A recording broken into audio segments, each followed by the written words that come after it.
5 miliarder dijamin surga. 1. Abdurrahman bin Auf. Beliau adalah tipe lelaki yang penuh semangat dan tanggung jawab. Dan sifat itu ia buktikan dalam bisnisnya. Ketika ada di medan perang, ia sangat semangat bagaikan singa mencabik-cabik mangsanya. Tatkala sedang khusyuk ibadah, ia begitu syahdu. Dan ketika sedang melakukan bisnis, seakan-akan ia akan hidup selamanya, sehingga bisnisnya sangat-sangat sukses. Pada suatu ketika, di tengah ketenangan kota Madinah, debu tebal mendekat, membumbung ke atas, semakin banyak hingga menutupi angkasa.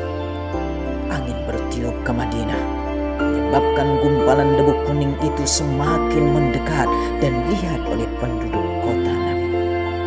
Disangka ada badai yang sedang terjadi. Akan tetapi mereka sadar, dari balik gumpalan debu dilihat kelompok kafilah yang besar dan panjang. Sesaat kemudian ada 700 onta penuh muatan memenuhi jalan-jalan kota. Ketika mendengar kedatangan kafilah itu, Ummul Mukminin Aisyah menggelengkan kepala sambil mengingat sabda Nabi tentang Abdurrahman bin Auf. Aku dulu mendengar Rasulullah bersabda, aku melihat Abdurrahman bin Auf masuk surga dengan merangkak. Mengapa ia demikian? Tidak berlari bersama angkatan pertama sahabat Nabi. Ada sahabat lalu menyampaikan ucapan Aisyah padanya. Ia menemui Aisyah dan ia mengatakan, ketahuilah bunda, semua kafilah dengan muatannya ini saya persembahkan untuk perjuangan di jalan Allah.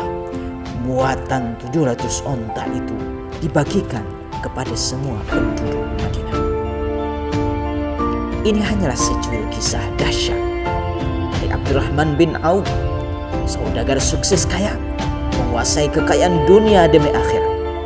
Ia mendermakan kekayaan tanpa batas dengan senang hati dan penuh keikhlasan. Padahal dahulu dia datang ke Madinah dan meninggalkan Makkah dalam keadaan miskin fapa.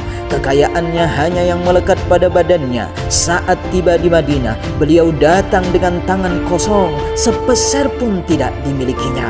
Bahkan sesaat setelah hijrah dan tiba di Madinah, Rasulullah mempersaudarakan dia dengan Sa'ad. Sa'ad mengatakan kepada dia, saudaraku, aku seorang terkaya di Madinah. Ambillah setengah kekayaanku yang kau suka. Aku juga memiliki 2 istri. Pilih yang kau suka dan nikahilah.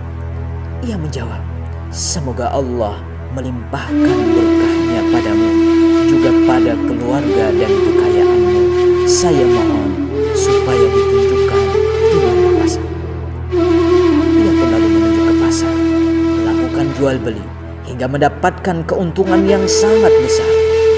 Begitulah sosok Abdurrahman, tidak pendek akal, tapi hidupnya penuh dengan misi dan kemandirian, dan semua kewajiban agama ia laksanakan sehingga sukses dalam berjuang dan berdakwah, sebuah teladan agung bagi umat. Bisnisnya sukses sebab sangat memperhatikan kehalalannya dan proses mendapatkannya. Ia tidak mau melakukan yang syubhat alias tidak jelas kehalalannya. Ia pun semakin sukses dan berkah. Begitulah, ia selalu takut bahwa kekayaannya hanya akan menyulitkannya di hadapan Allah. Ketakutan itu selalu ada sampai menumpahkan air matanya. Padahal ia tidak satupun mengambil sesuatu yang haram sedikit. Kekayaan sahabat yang satu ini betul-betul membuat geleng-geleng kepala. Beliau adalah orang ke-8 yang masuk Islam. Usianya 10 tahun lebih muda dari Nabi Sallallahu Alaihi Wasallam.